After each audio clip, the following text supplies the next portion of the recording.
I'm the dude. So that's what you call me. Are you a virgin? Yeah, not since I was 10. Are you there, God? It's me, Margaret. Come on to the coast. We get together, have a few laughs.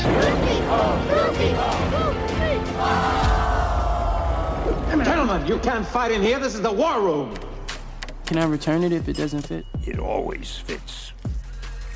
Eventually. Welcome back to Movie Mingle. I'm Caveman. And I'm Maggie. And we're on episode 38 today with Saltburn. Slurpy, slurpy. Slurp it all up in our episode so on Saltburn. Tasty. So many tasty things in this movie. So many tasty people in this movie. Yes, oh, a lot of eye candy. Mm-hmm. Yeah, it's Saltburn. You and I saw this last summer of 2023-ish. Yeah. Watched it at home. It was sometime after Barbie came out. I remember that.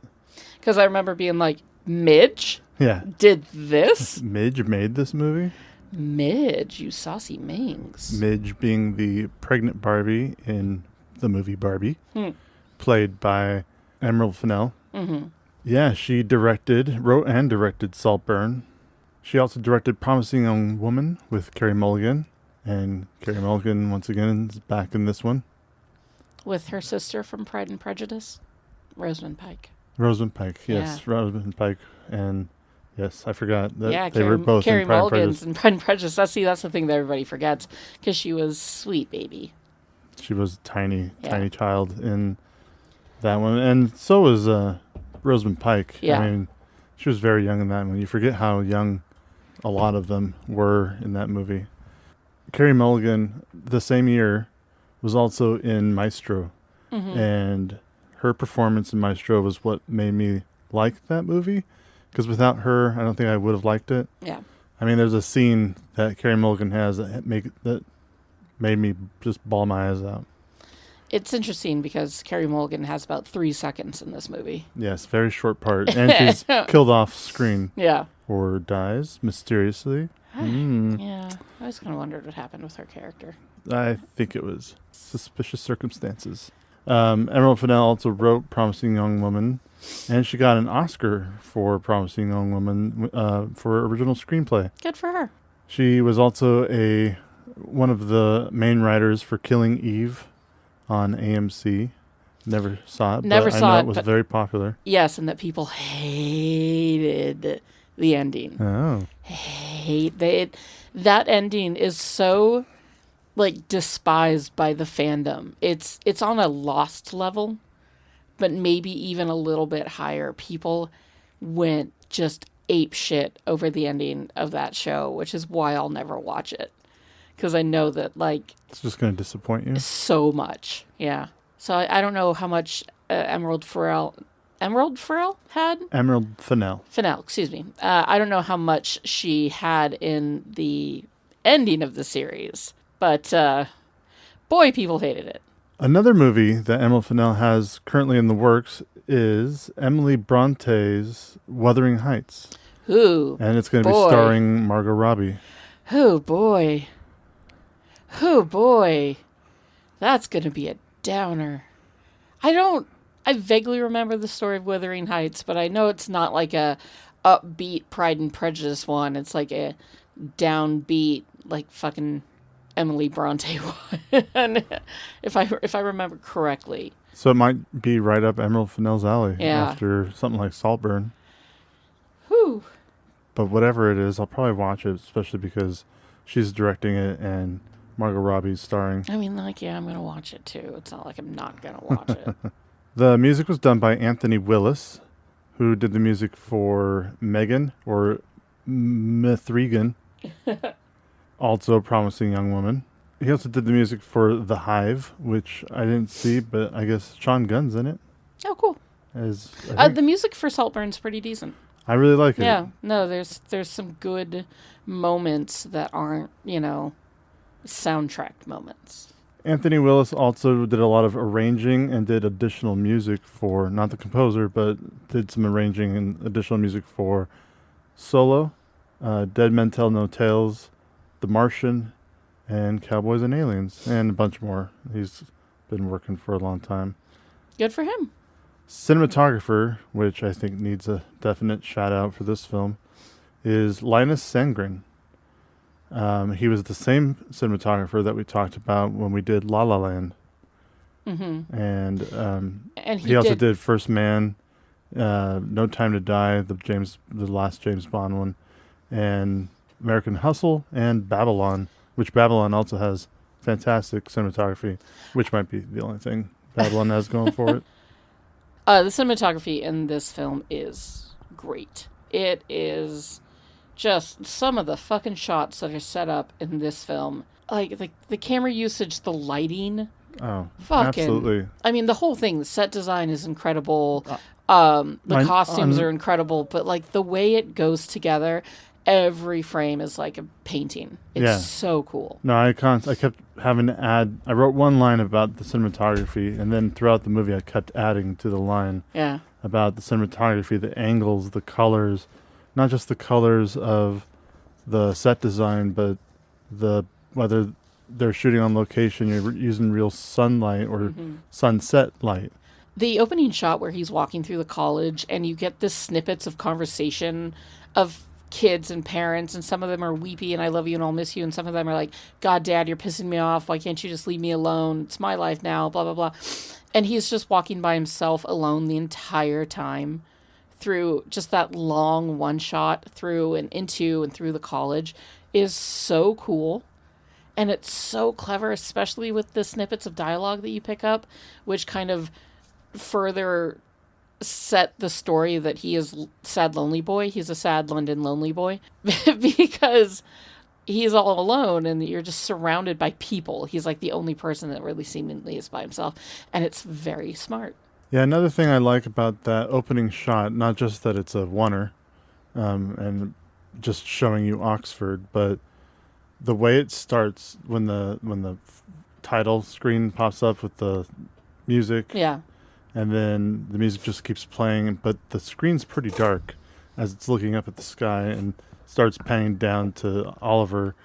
But as he walks into the courtyard or the archway, it's like the sun is coming up in that moment because everything just gets brighter and brighter, and then eventually there's sunlight and it's not so incredibly dark anymore. So I really love that opening shot. And then later, Felix is giving Oliver the tour of the house, how the camera's kind of Oliver's POV, and they're walking through it starts off as a one shot, but then it cuts to Oliver's reaction, and while Felix just shows him room after room after room in this giant house. And then something else that was very interesting about this movie, especially that year in 2023, there was a lot of similarities to other movies coming out that year. I don't know if a lot of other bathtub scenes, or not a lot of other bathtub scenes. No, not that part. But as far as the way that the films were being shot, there was a lot of films in 2023 that were in black and white, or would alternate between black and white and color. This one does not go. I was like, "There's no black and white in this one." There is not. But that was a big theme in 2023. A lot of eat the rich stories, a lot of people's family members or family members and friends just being taken out one after the other, which I found really strange that multiple films and television shows did that in 2023. And then another thing that a lot of movies were doing was shooting their movie in a 4:3 aspect ratio. So it cuts off the sides of the screen.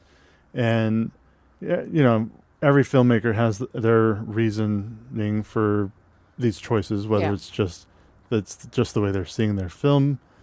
Some are just, I want to be a little more artistic about it. But Emerald Fennell said that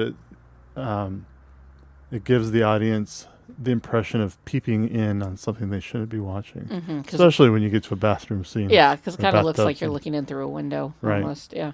It's kind of like how he was. Yes. At one moment. A few moments. A few moments, Yeah. yes. He was a bit of That a... guy is a lurker. He's, Hoo boy. he is more than just a lurker. Oliver Boy. Quick is something else. So that was a little bit of the cinematography that I was really enjoying, or have enjoyed watching this film. Saltburn is not technically certified fresh on Rotten Tomatoes. It's got a 71%, Yeah. but it's not quite fresh. I don't know if 75, I think 75% is the fresh, the minimum. Yeah. But it does have an 80% from audiences. Okay. Yeah, this movie is on this list because it's a bit of a shocker, right? Like, the reason I watched this movie in the first place is because I read a BuzzFeed article that was like 35 tweets talking about the shocking ending, or just how shocking Saltburn is, and I was like intrigued, and like it took the internet by storm with all of its gross scenes. In quotes. Yeah, because there are some pretty gross and uncomfortable, like, bodily fluid scenes in this movie. And they're, like, like the grave fucking, too. Like, there are moments where you're just like, ha! Yeah, it's not. But- It's not that bad. It's No. shocking in the way like, whoa, wasn't expecting that to happen. But a lot of people were like, oh my God, I can't believe this. You have to see it. I don't know. Maybe I'm wrong here, but I feel like it almost went viral and was bigger than it would have been. It was definitely talked about, and it was talked about because of some disturbing Yeah, moments. but I For sure. wouldn't have watched this movie if I hadn't been intrigued by what people were saying on the internet. And this is not a movie, I think, that once I saw it, that I would have been like, hey, Maggie, come watch this Right? movie with me. Because I don't In fact, the think... first time I watched it, I didn't really like it. Yeah, and I wouldn't have suggested that you watch it because I didn't think you would Yeah. like it. Yeah, and the first time I watched it, I was kind of bored because I already knew all the scandalous stuff that was going to happen. I was kind of waiting, in between, like in the in-between scenes, I was a little bored because the gross stuff wasn't happening, and I don't think I was paying that much of attention. And then upon my second viewing, which I don't even know why I gave it a second chance, but I did. I was like, oh, it's not the gross scenes. It's the family scenes that are wildly uncomfortable and wildly entertaining to watch. And, like, having think seen it twice and knowing what to expect, I really got to delve into the characters a bit more. I think the gross scenes are just adding to maybe, the character of Oliver, after so many cliched sex scenes or kind of gross out scenes. Yeah. This Oh, no, they're all new. is something that I haven't seen before. Yeah, no, I don't watch as many gross out movies as other people do. Caveman. I've definitely never heard of somebody slurping up spoogy bathwater or fucking a grave. Like, youth. That is new and twisted and weirdly uncomfortable, but a lot of fun. Saltburn was made for $20 million and made 11 domestic and 10 million internationally, so for a total of 22 million. So just barely. I think it got more recognition on streaming. Yeah. 'Cause Which does make them money in some capacity, right? Yeah, absolutely. I'm sure there's a licensing deal that they get a little bit for, and maybe depending on how much traffic they get, they might get a little bit percentage more later. Yeah. I don't know.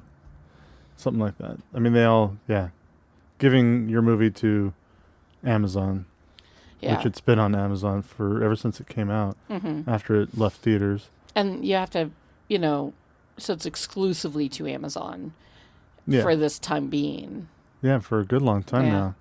Saltburn won 14 awards of various awards. It was nominated for 5 BAFTAs, and it was not an easy year for it to win BAFTA, especially Best British Film of the Year was what it was nominated for, but it lost to Zone of Interest. Oof, yeah, well, you're always going to lose to the Holocaust movie. Like, Yeah, you are. yeah. That absolutely. I mean, Zone of Interest was my favorite movie of 2023. Mm-hmm. Saltburn was my 3rd favorite movie that year. Right. And right in the middle of the two was Boy and the Heron. Oh. And that was the year I watched 73 films. So I do really like Saltburn. This is my 4th viewing, I think. Mm-hmm. I think it's technically my third. Yeah, it's my third. I did watch a few people react to it and watch it that way, but that never really counts because it's like It's cut up so much. it's cut up so much, but watching their reactions was fun. It always is, you know. Always is. Barry Keoghan was nominated for a BAFTA for Best Lead Actor, but that year went to Cillian Murphy for Oppenheimer. Yeah. That year was not good for that. Same thing with, I mean, everybody who won an Oscar, or not an Oscar, but there was BAFTAs, Critics' Choice, It was everything. Globes. It was one right after the Oscars. other, yeah. So, of course, Rosamund Pike nominated for BAFTA for Best Supporting Actress, and it went to Divine Joy Randolph. Mm-hmm. And Best Supporting Actor for Richard E. Grant. Actually, Jacob Elordi. Oh, I was going to say Richard E. Grant. Richard E. Grant was great. He Yes, deserved absolutely so many awards for this film. But of course, that BAFTA went to Robert Downey Jr. Mm-hmm. And then Ludwig Göransson got the original score BAFTA. Yeah. No, For Oppenheimer, Yeah. of course. Because Ludwig Göransson, how do you go up against? I mean, there were certain people getting awards that year. Yeah, that was an award. Like, nobody was breaking in that year. Ludwig Göransson's going to eke out one day. I guarantee And it. if you look down our podcast list, you can find Maggie and my coverage of that year's Oscars. Yeah. It's a lot of fun. And, you know, we also have done Oppenheimer for the podcast already. And Yeah. And Barbie. Barbie. Yeah. No. In fact, I think in the Barbie episode, we talked about Midge filming Saltburn. Speaking of other movies that we have done, Parasite is one that this movie's been compared to. Mm-hmm. Same thing with Talented Mr. Ripley. Which I saw as a kid and didn't like, but I was a kid. And I have not watched it since it came out, so I probably was You know pretty what? bored by it. I know that they made a better remake not too long ago. Ooh. So, with, what's his place? Moriarty, Andrew Scott, the hot priest in Moriarty from Sherlock. Gotcha. So, and he is one Which I still didn't see that fine-ass other man. movie he was in last year. Yeah. Which gets us into Saltburn's cast. Barry Keoghan did hell absolutely of a goddamn job. fantastic, amazing job in this movie. I love Barry Keoghan as a actor in general. He was kind of brought in on this movie because of what he had done in Banshees of Inisherin, or he did Inisherin right as Inisherin came out. I think he was also working on this film. One of those up and coming actors Great that new has actors. started in small parts. This was his first leading role. He was also in Dunkirk, The Green Knight, a little bit of a short deleted scene. Well, I guess he does technically have some dialogue in the Batman. Oh, yeah. Yeah, he is there as the quote-unquote Joker. Yeah. He was, of course, in Eternals. That's where I think I saw him for the first time. He was one of the better parts of the Eternals. Yeah, I liked his character. His in Eternals. character, him and Druig. the deaf girl, Yes. and their cute little relationship. Totally here for that. The rest of that movie is crap. And don't get me started on the CGI. But anyways, it doesn't matter. It's a different podcast, Maggie. Yeah, he's good in everything I've seen him in. You know, he's got that weird face. You know, it's angled, it's angular, and it's like strong. And, you know, you could see him as a character actor playing a bunch of different roles, but he just has that great actor face. You know what I mean? He's got a face. I can't explain it. Like, he's not like George Clooney classic handsome. He's like Willem Dafoe, you know, Adam Driver, like angular, strong, bold faces, and are still hot, if that makes sense. Jessie understands me. She'll get this. I'm sure she'll understand She'll get everything. it immediately. Yeah. Yeah. He was also in Yorgos Lanthimos' Killing of a Sacred Deer. For you Yorgos fans out there like me. Lanthonauts. Lantern nuts. Jeez. Yeah, I'll take it. That sounds good. I'm a lantern nut. Mm-hmm. Jacob Elordi, who plays Felix. That motherfucker is tall. He's 6'5". That's one thing I liked about him. Yeah. I mean, he's a good little actor, and he's everywhere these days. I did not watch The Kissing Booth, and I did not watch Euphoria, and I probably won't. But I look forward to where his career is going. Like, you know, if he pops up in other stuff, I'm not going to be unhappy about it. I would like to see his portrayal as Elvis in Priscilla. I haven't watched that yet, but Kaylee Spaney is in it as Priscilla, and I really like her as an actress. Yeah, but it's a Sofia Coppola movie. Well, just ignore the Sofia Coppola of it all. Pretentious and douchey. Rosamund Pike. We recently talked about Rosamund Pike when we did Gone Girl. She's so good. She's so fucking She blew it good. away in Gone Girl. She blew it away in this. Yeah, she's great in everything she does. She's an incredible actress. She'll get her Oscar one day. One day. Yeah. It's going to happen. She is so Everything I see her good. in, Yeah. it's always so good. She was in a TV show called The Wheel of Time. Mm-hmm. I watched like the first episode, and I just couldn't. It seemed like a lot. It was a lot. Yeah. No, there's a couple fantasy movies. More than a couple. There was a moment on Netflix and Amazon. They were just sci-fi, Mm-hmm. fantasy, and some of their fantasy stuff was just both Netflix and Amazon, probably some others, but there was some fantasy stuff coming out. Yeah. Where it was just like, here's 100 names, 100 places, Yeah. and 100 different like motives of what everybody wants in this world or these worlds, and it's just like, I can't. This is way too much information. Yeah, you got to be in the right mind frame for like something like that, and it has to be told well.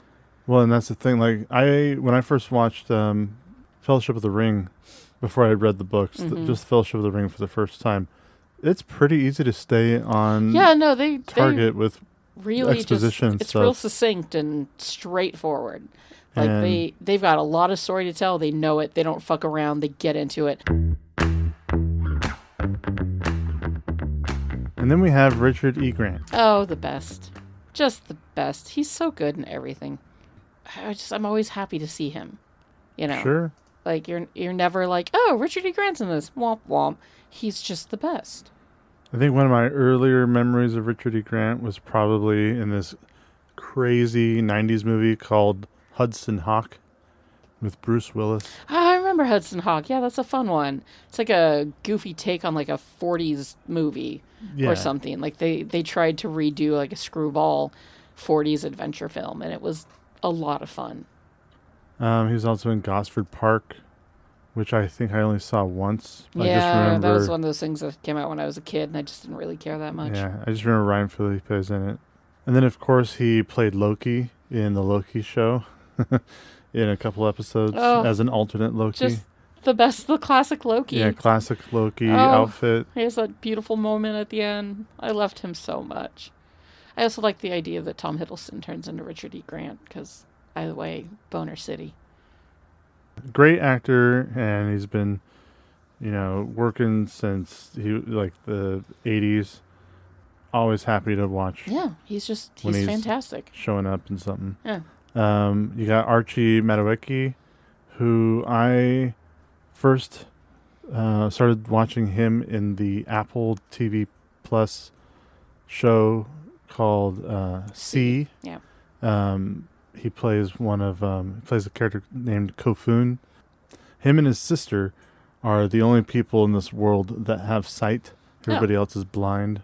And he plays Jason Momoa's character's son, who's adopted. I was going to say, It turns out that see, depending on the know. wife that the mom looks like, but yeah, well, the mom was white, white as white. No, they were. He adopted them as their own by marrying her, and she had been with another man way before she knew Jason Momoa's character. Another thing that you later find out, and their father's the only other guy who also sees, and most of the babies that he has with women, he had a bunch of babies with different women, Yeah. and many of them have sight, and so he's like growing this kind of like Army, smart or- army because they can all read and build and engineer And see. and see. So Why doesn't he start, he puts out, so he's doing it for ruling the world and not trying to help everybody get their sight back by breeding sight back in this into, world, if you have sight, you're considered evil or a witch, and you'll be killed on sight for being able to see. God, what the fuck? This is a great show. Was it? First 2 seasons were fantastic, but then he has since been doing a lot more. I just remember him from Gran Turismo. He was in Gran Turismo. Yes, he played the main character in Gran Turismo. I thought he did a great job in that movie. He also played Simon in Midsommar. Yeah. Small role. Small He was role. there. He's got a lot of small roles, but Again, he's an up-and-coming actor, and he's going to do great things. I enjoy seeing him in stuff. All of these sort of like lovely young actors, I'm looking at their, previous, but I'm not also paying that much attention to their what's to come. But all of them have, good projects coming up. Yeah, I'm not too sure who a lot of everybody else is. Well, okay. I know you have the sister. The sister, who is played by Alison Oliver. She hasn't done a lot of stuff. This is her biggest role. But, she's got some upcoming things going, and she was a great young little actress, so I don't see any reason why she wouldn't go further, But there is one last person, well, 2 last people that I would like to talk about in this movie. First is a woman named Lolly Adolfi? Forgive me if I'm mispronouncing her name, but I know her as the character Kitty in Ghosts. That's right. We are currently watching the UK version of Ghosts right now with Kitty. And this was our first time that we noticed it was that we her, clocked that it was her. but we both figured it out at the same time without saying anything. We just kind of looked at each other like, that's... Oh, yeah, it's Kitty. That whole cast of Ghosts is filled with great British character actors and comedians at the moment, so they pop up in everything, but it's always really fun to see that. And then the last character I want to talk about is Oliver's friend in college, the weird math guy, whose name I don't quite remember, Michael... I don't even really like maths. Yeah.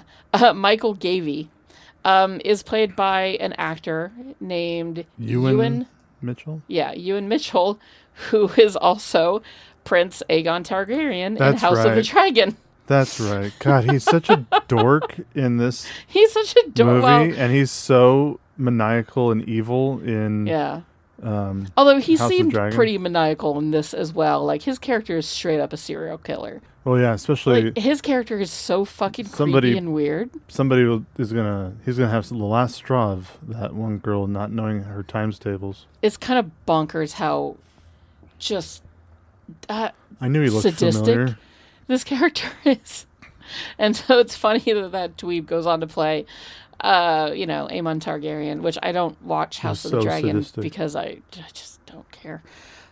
So it's as simple as that. But Caveman watches it and really likes it. So I liked the first season. that's fair. Not a lot of people like the second season. Not so much. Yeah. Which is sort of funny because when the first season of Rings of Power came out, everybody was like, fuck, this is terrible. I hate it. Blah, blah, blah. Everybody hated it or said that it just wasn't up to par and it wasn't as good as House of the Dragon. And then season 2 comes along and absolutely knocks season 2 of House of the Dragon out of the water. Everybody's like, Rings of Power is so much better than House of the Dragon. Because nerds can never be happy about we can never, anything. We don't enjoy anything. No, we just have to talk about it ad nauseum, like we are right now. So Maggie, at what point do you think Oliver decided to just start taking people out? Or was it his plan all along? Oh boy, that's a tough one because on the one hand, I feel like it was always his intention. Because I'd kill for that house too. Let's be real honest with ourselves here. I would murder an entire family to live in that estate.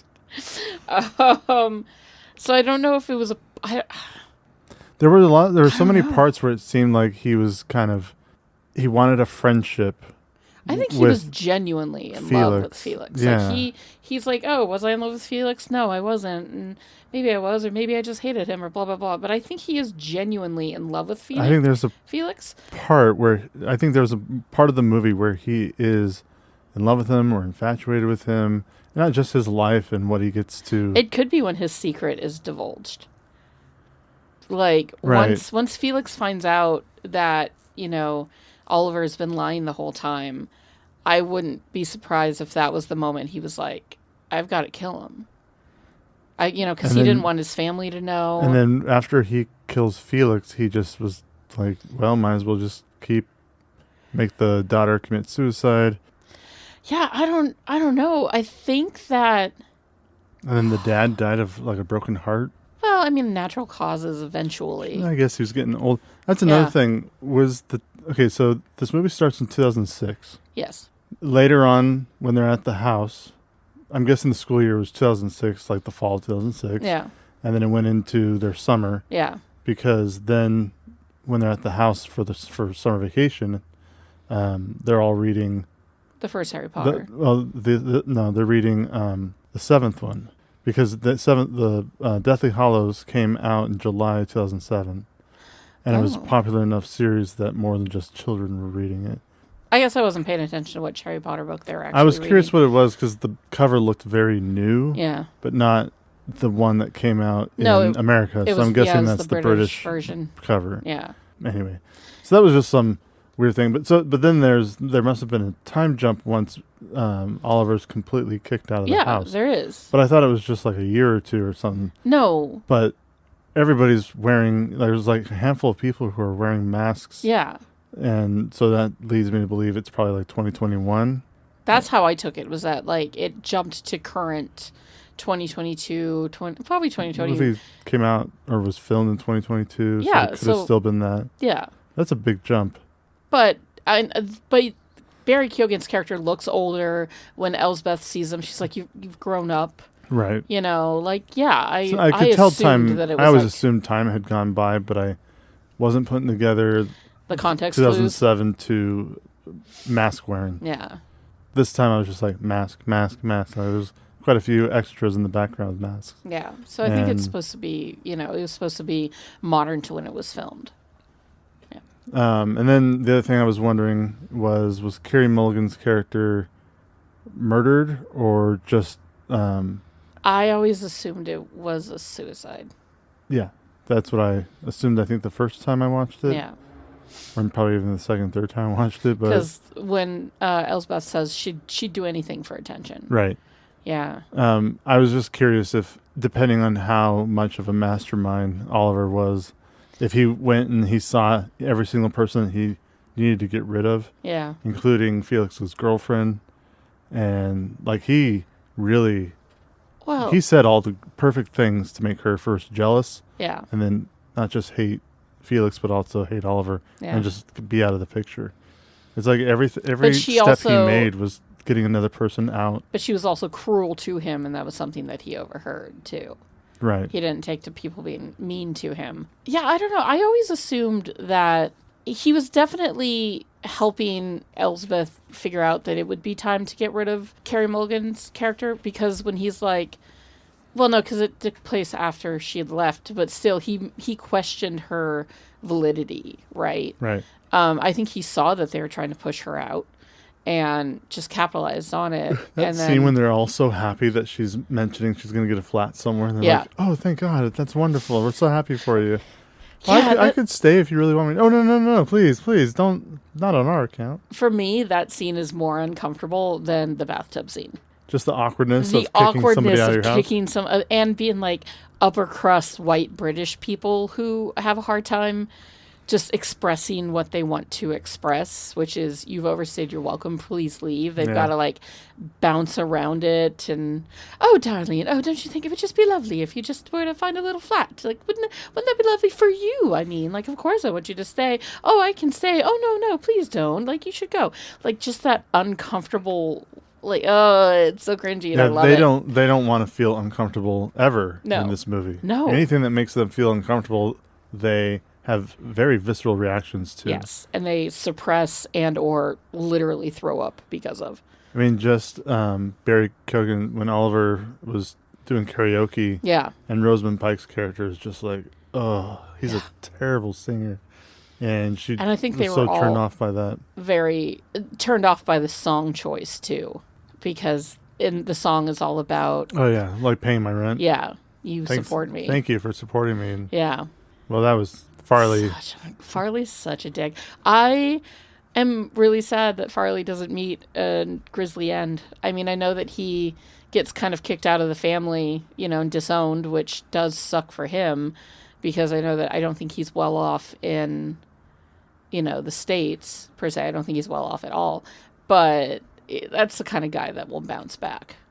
Although in that era, he probably became like a music producer, and then he definitely got caught up in the Me Too movement and is now, God only knows. He works at a record shop and he's balding. I don't know. Wow. Like that's Farley's an asshole.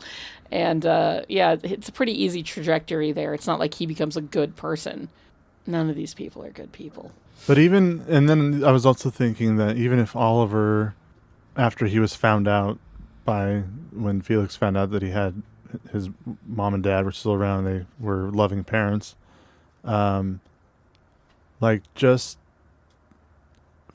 Oliver worming his way into Felix's life by starting off of being a nobody and being kind of at the nerd table while Felix is at the cool table. Yeah. And how am I going to get myself in there and become a friend? He deflates his bike, or at least pushes a pin in it so that he can ride a ways and then have a flat right conveniently. Yeah. And we're somewhere down Oliver the line. is waiting for him. And then the instant friends, and then the madness. Like the way that he masterminds it too is the movie. I think the movie is really clever in not diagnosing what's exactly wrong with Oliver.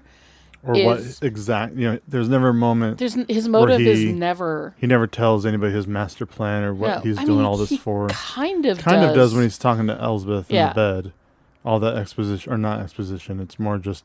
It's kind of exposition. Yeah, but it's he's telling the story. He's wrapping it. He's revealing his master plan. Yeah, he's an unreliable narrator. Yeah. But he never says why. Is it just to get the house? He didn't know about the house ahead of time. Was it to get into the upper echelons where he felt he deserved? Because just because you have a house doesn't mean you're a part of society. I mean, he's already going to Oxford, which is a pretty big deal. Yeah, but, he's also just sort of basic white middle class, and maybe he wanted more. And very dorky. I mean, he's so dorky. Like, just him admitting that he read all the summer reading, including the King James Bible. Also, there is you get some backstory in the fact that he has sisters, but he always wished that he was only a child. He was always studying. Like, he definitely is the type of guy that wants to get away from the life he has because he thinks he deserves better. And I think that's it. I think that he thinks he deserves better, and so he'll do whatever it takes to get it. But he's also very manipulative. He's a bit masochistic. Is that the one? Sadistic? He's both. I don't know. Like, he's just so. He's cruel. More sadistic. Yeah, like he's kind of a serial killer, right? Like, he's responsible for 3 deaths at least. I mean, he's responsible, but he didn't actually kill Felix. I mean, he gave him a bottle of poisoned alcohol. Yeah. But he didn't actually. I think he knew that was going to kill. Well, he did. And he also gave Venetia razor blades. Yeah. And made a depressed girl even more depressed. Yeah. But he's able to control her, like, from the beginning, though. The way that he controls... Yeah, but not completely, because he told her that tomorrow for breakfast you're going to eat everything, you're going to stay at the table. Yeah. And she ends up getting up at the table. Yeah. But there's just, I don't know, like, the way that he could manipulate people was fascinating. No, he's a great manipulator, and he's great at coming up with lies. Yeah. But to what end? Exactly. Like, why does he do any of this? And that's kind of the wonderful thing, is that you never know. You never know. You get to wonder. Is it because he fell in love with Felix and wanted to have his life? Yeah. How much of this was premeditative, and how much of this just kind of... Or crimes of passion, but he was smart enough to cover up, but not that smart, because I feel like the butler knew a little bit about what was going on. It's not like he did anything out of anger. Yeah. Like, he didn't just whack somebody over the head with a pipe. No. He kind of just fed into their insecurities. Yeah. And then made them... Although, he does kill Felix. Like, I believe that is wholly intentional, that he is like, Felix is going to tell on me. I need to shut him up.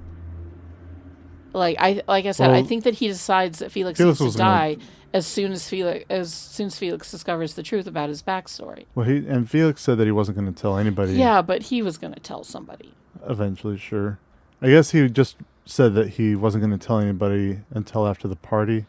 He says he was going to keep it. He's like, my family doesn't need to hear about this. But, like, they'd find out sooner or later. I'm sure they would. And I think by that point, too, especially when they ask, why is Oliver gone? I feel like Oliver also was so obsessed with that type of living. That, that was the drug, right? It was how that was Farley's problem. People lived. Yeah. Farley was very comfortable in his position in that house. And he was telling Oliver that... But Oliver wasn't... that was new to Oliver, so he became just instantly addicted to it, which is why he was literally willing to kill a man that he loved in order to stay in it, because he couldn't let the lifestyle go. See, this is a fun movie to discuss, because maybe some of our listeners are like, no, you don't get it at all. It's actually... in which case, please write us. At movieminglepod@gmail.com. You can find our email in the description of this episode, so that you don't have to try to remember it. Simple click away. Mm-hmm. So is the ability to give us 5 stars. And we appreciate it, and we love you. We'll drink your bathwater. Yeah, Farley was also, a clinger-on, but he at least had some claim as being a family member, right? Yes. He was the cousin, he was the nephew. Yeah, their nephew. At least he's got some right to it, even if the mom was cut off. But he, too, took advantage of it. He took it for granted. And instead of doing the right thing, he got, expelled from every college across the country and kept causing trouble for his uncle. So sooner or later, like, if he had, he could have suckled that teat for a long time if he had just behaved. Yeah, but he absolutely. Couldn't behave. That's the problem. Well, I think the lifestyle got to him. What is a kid that age with that much money and or access to that kind of wealth and really no responsibilities because he keeps getting kicked out of schools.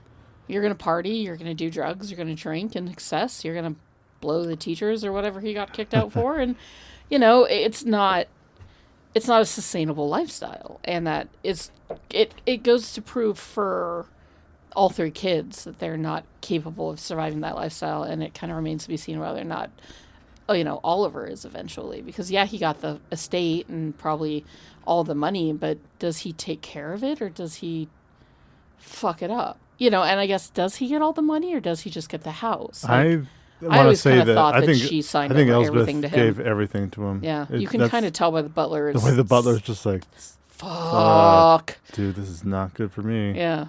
Because by then it looked like there were no servants left. Like, he had that house to himself.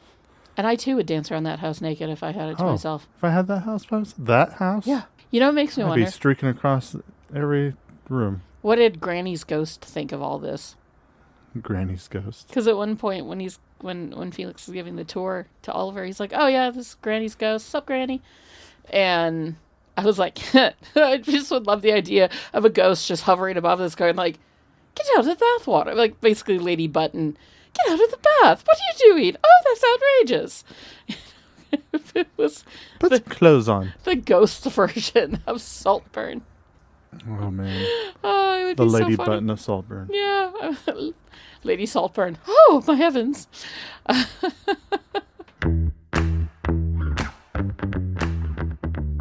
What is your favorite scene in the movie?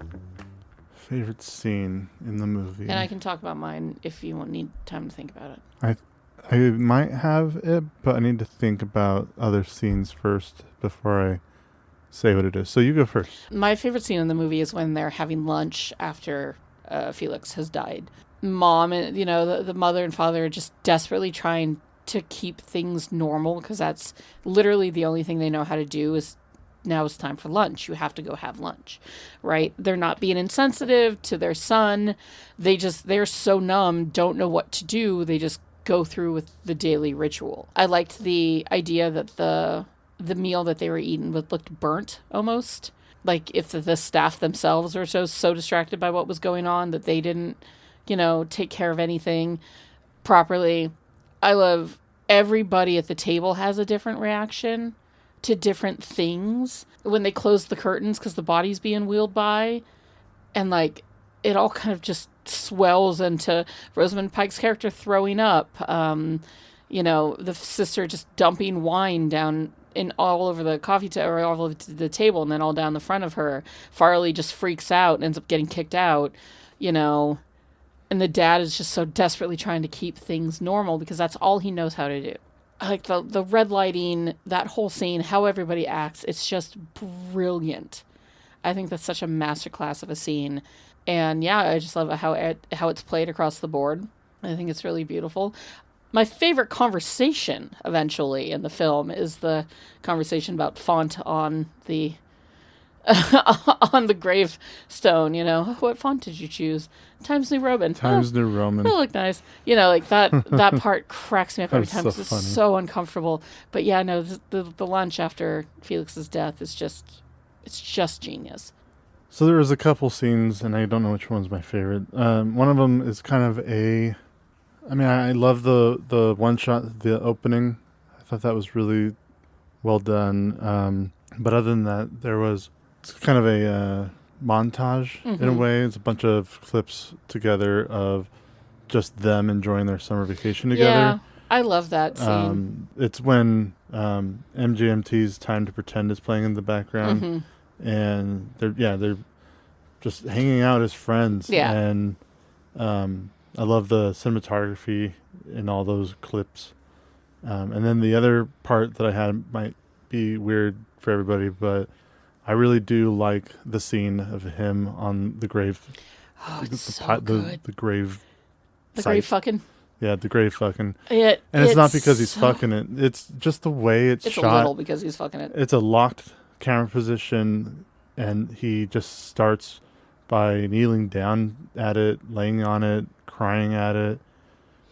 Takes his shirt on, and it's raining, and there's that choir music that's playing during it, and then the choir music goes down, and then it's just rain, him crying, and then just the sound of him humping dirt. Yeah. Like, it's a really... It's one hell of a put-together scene. It is. Absolutely. I really enjoy that for what that movie is. I was enjoying the choir music, too.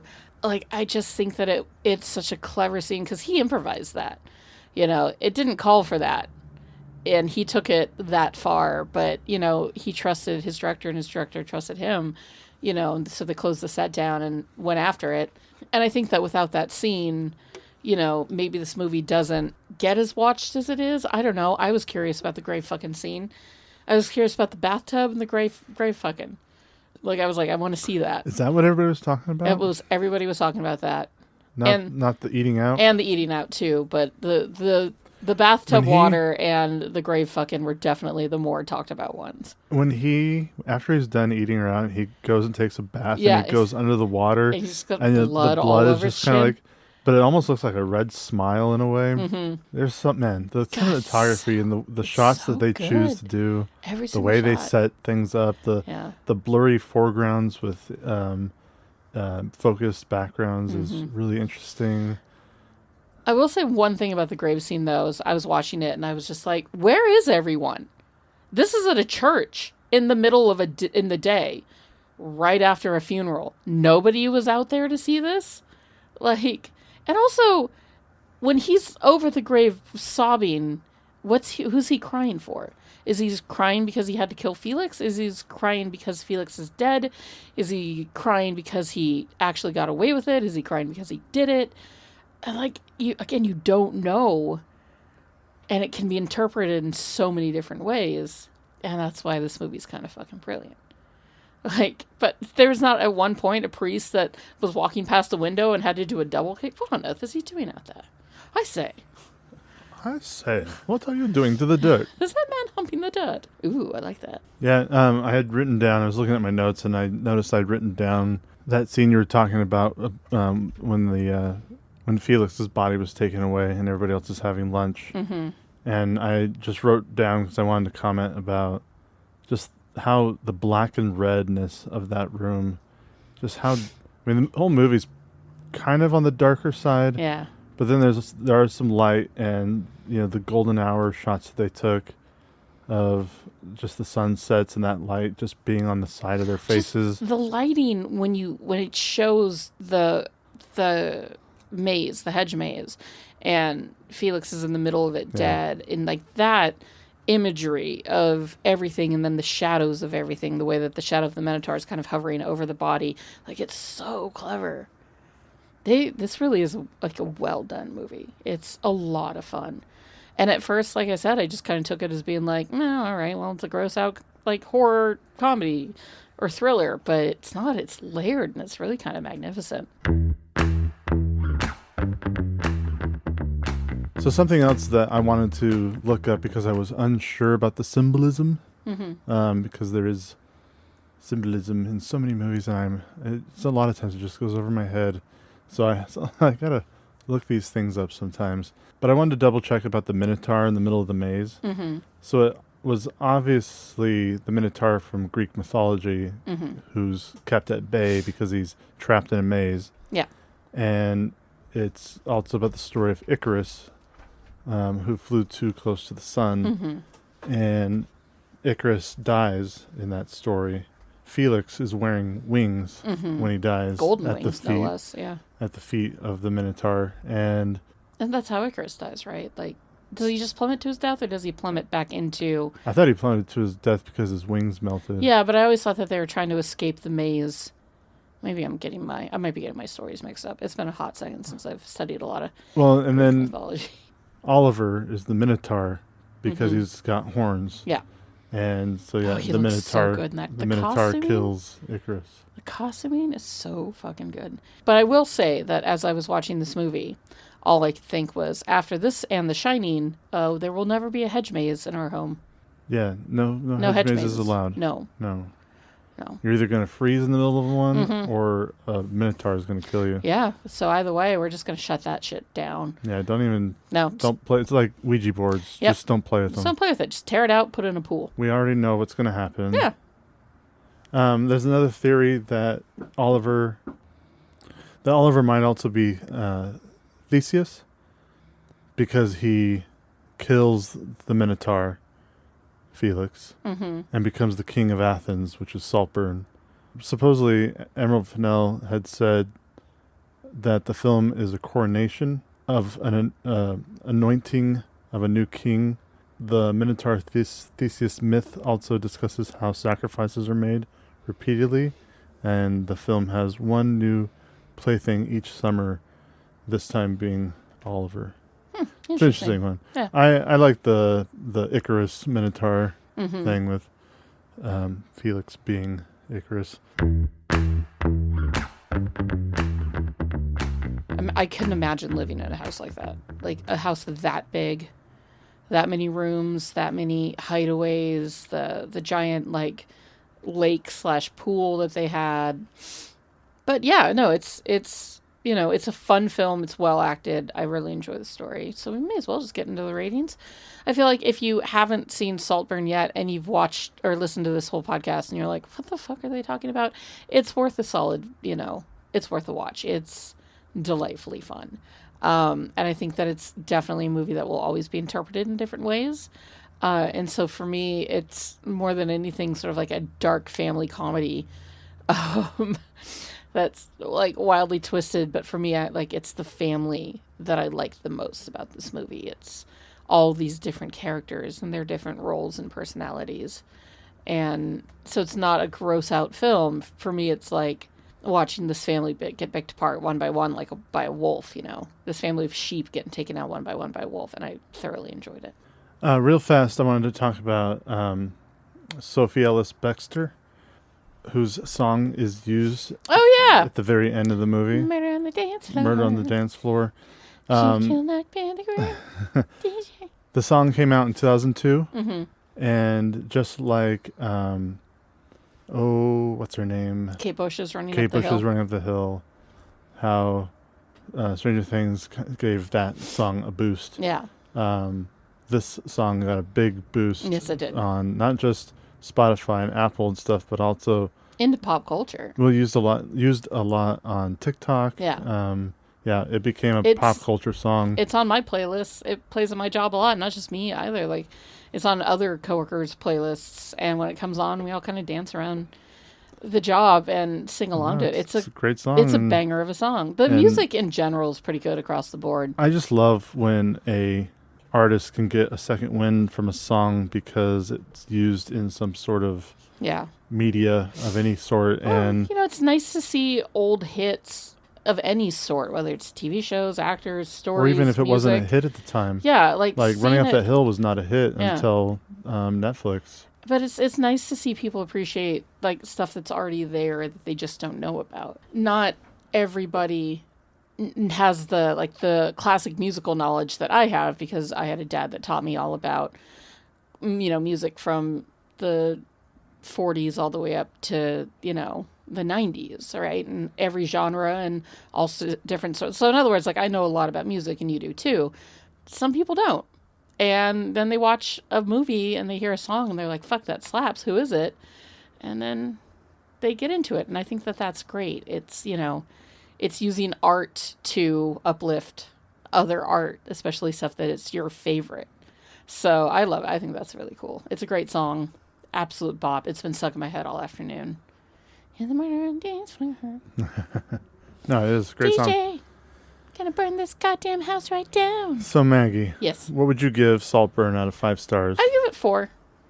I don't really have much criticism for it as to why I wouldn't get 5 stars. It doesn't feel like it's a 5-star movie. Yeah, it's a really fun, good movie across the board. I'd give it a 4. Caveman? It would be out of 4 for me for direction and acting, story. But I'm giving it a 4.5 because I think cinematography really gives it that extra boost. No, you are right. The cinematography is flawless. And it's it's like I said, it was my 3rd favorite film from 2023. Zone of Interest was a 5-star movie for me. Yeah. And so it's like right below 2 below that. But I there was a lot of 4 and 4.5, a lot 4 and 4.5 starred movies that I watched last year. I know that there have been a few low-rated movies on this list that we've been watching. Ones that, you didn't like, I didn't like. Well, actually, let's be honest, I didn't like. And then there were a couple that you didn't like. This list it was originally like the top-rated song or top-rated films. So it's like they're not top-rated, bad movies. most viewed, most talked about, most ranked. Like, it was just... This was a list that was compiled of just users doing the most. Yeah, which means that they're not bad films. And then animation, just to remind people, animation was chosen because they were all nominated films. Yeah. That's the biggest difference between the live action movies and the animated movies that we're doing. But my whole point is this isn't, the Mario Brothers movie with John Lithgow John Leguizamo and what's his face. This isn't like the Garfield movie or, there's not any stinkers in this list. It's not like fucking Dude, Where's My Car is on this list. There's no stinkers. There's no stinkers. Well, there's no stinkers in the sense that, all these movies are very much liked by a lot of people. Yeah. Even though we don't like Whiplash. No. There are still a lot of people who do.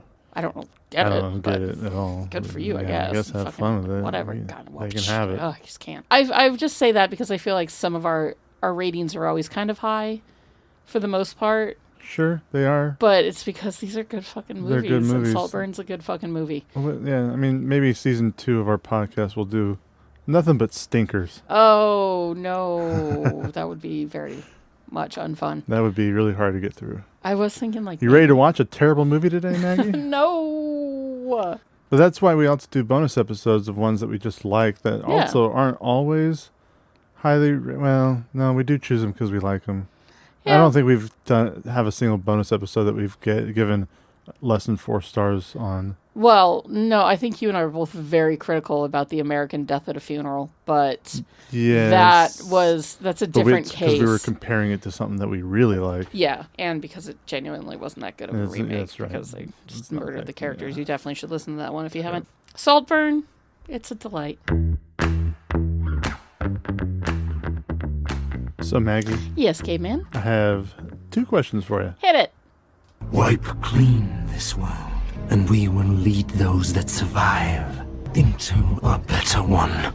Oh, that's from X-Men, isn't it? It is. Yeah, boo. Yeah, I gotta get all his work in here. God, that's just, how do you take the world's most beautiful man, put him under that much fucking makeup and prosthetics, and then, make him read an actual turd? Like, everybody thinks that, somehow Palpatine returned is bad.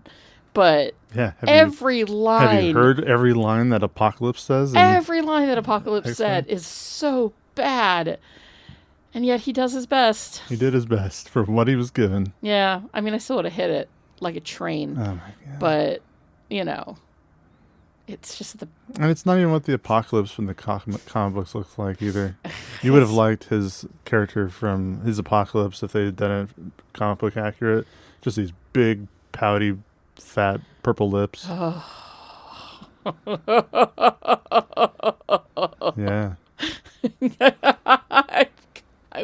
I want to say it so badly. Oh, boy. I want to say it so badly, but I won't. So, Maggie. Won't. Yes, Caveman. Would Saltburn have been a better movie if Oscar Isaac was in it? I mean, it wouldn't have made it worse. So, sure. Yeah, I would have given it 4.5 if Oscar Isaac's beautiful face had been in it. Sure. And second question, what character would Oscar Isaac have played? Well, I mean, he would have made a pretty good dad. Like, he would have killed it with that Richard E. Grant role. Sure. Especially when towards the end when he has his outburst where he's screaming at Farley, like, calm and collected the entire time until he finally has an outburst. I would have enjoyed that thoroughly. But I guess also, like, you could have put him up with, him and Pedro Pascal could have been Oliver and Felix, respectively. And I would have loved that a lot. So it could go either way, really. If I'm going to recast Oscar, I'm going to recast Pedro Pascal into this too. I would cast him as the sister. And then you get a really intimate scene with him and Oliver. Oh.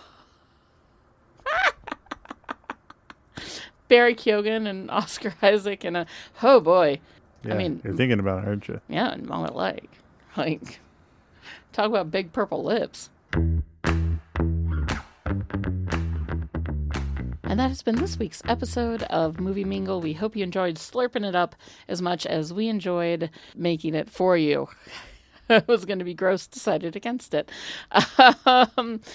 As ever, thank you so much for listening. We love you all very much and promise not to destroy all of your families and take over your homes unless you live in the Saltburn Manor, in which case, it's just the way it's got to be. I want that house. I want that house. I want that house. Please join us next week for Inglourious Bastards, which is going to be a fun one because I haven't seen it in years.